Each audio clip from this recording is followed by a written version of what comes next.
ମୁଁ ସେମିତି 6 ଘଣ୍ଟା ଡେଲି ବି ପଢି ପାରେନି, ତଥାପି ସେମିତି 3 ଘଣ୍ଟା ପଢେ। ତା ମଧ୍ୟରେ ବର୍ଷା ମଧ୍ୟ ହେଲେ ମୁଁ ଏଇ ଉପରୁ ପାଣି ପଡେ। ପଢିବା ସହିତ ମୁଁ ହେଲା କେଇ ବେଳେ ବି ମନୋବଳ ଭାଙ୍ଗି ନାହିଁ, କାରଣ ମୁଁ ସାର୍ଙ୍କ ପାଖରେ ପଢୁଛି। ସାର୍ଙ୍କ ମୋ ଉପରେ ବିଶ୍ୱାସ ଏବଂ ଡିପେଣ୍ଡେଣ୍ଟ। ଖୁସିରେ ରୁହ। ମା ଅନେକ ପରିଶ୍ରମ କରନ୍ତି ତୁମକୁ ଆଗକୁ ବଢିବା ପାଇଁ। ଆଜ୍ଞା, ସାର୍ ମଧ୍ୟ ବହୁତ ପରିଶ୍ରମ ସବୁ କରିବ, ସବୁ ସମ୍ଭବ ନା। ଆଜ୍ଞା, ଯଦି ମନୋବଳ ଦୃଢ ଥିବ ତାହେଲେ ସବୁ କିଛି ସମ୍ଭବ। ସକାଳେ ଉଠି କାମ ସାରି ଛେଳି ନେଇ ଚରେଇ 10ଟା ବେଳକୁ ଆସି ଫେରେ ସ୍କୁଲ ଯାଏ। ଫେରେ ସ୍କୁଲରୁ ଆସି 3ଟା ବେଳେ ଫେରେ 4ଟା ବେଳେ ଛେଳି ନେଇକି ଯାଏ।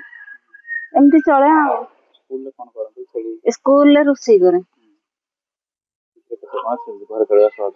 ଘର ଚଳେଇବା ସହଜ ସେତେବେଳେ ମାତ୍ର 3,000 ଟଙ୍କା ଏବେ ମିଳୁଛି। ଆଗରୁ କମ ମିଳୁଥିଲା, ଏବେ 3,000 ଟଙ୍କା ମିଳୁଛି। ଘର ଚଳେଇବା ବହୁତ କଷ୍ଟକର। କାମ କରିବି। ହଁ, 2 ଆଡେ କାମ କଲେ ବହୁତ ପରିଶ୍ରମ ହୁଏ ସାର୍।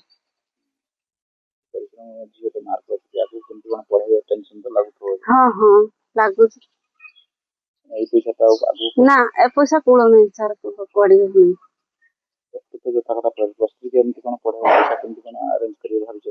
କଣ କରିବି, ଏମିତି ଦୁଃଖ କଷ୍ଟ କରୁଛି। ଆଉ ଦେଖିଆ ସରକାର ଯଦି ସହାୟତା କରନ୍ତେ କିଛି, ପିଲାଟା ଆଉ ଟିକେ।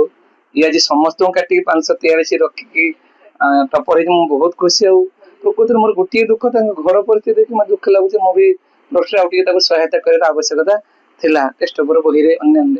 ଏବେ ମୁଁ ଅନୁଭବ ତାର +3 ଜୀବନରେ ସେ ତ ସବୁବେଳେ ମତେ ଫଲୋ କରି ସାର, ମୁଁ ଯାହା କରିବି ଆପଣ ହିଁ ମତେ କୁହନ୍ତୁ ମୁଁ କଣ କରିବି।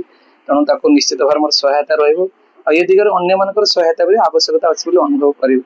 ଗୋଟେ ବାପା ନଥିବା ଝିଅଟି ଆଜି ନୀଳଗିରି ଟପର ହେଇଛି, ମତେ ମାନେ ଦୁଃଖ ବି ଲାଗୁଛି, ଖୁସି ବି ବହୁତ। ମା ଛେଳି ବୁଣୁଛନ୍ତି, ଆଉ ଯାଇକି ରୋଷେଇ କରୁଛନ୍ତି ଅଙ୍ଗନବାଡିରେ। ଏଇଭଳି ପରିସ୍ଥିତିରେ ଗୋଟେ ଝିଅକୁ ବଢଉଛନ୍ତି, ପାଖରେ କେହି ନାହାନ୍ତି ସାହା, ସ୍ୱାମୀ ଚାଲିଯିବାକୁ।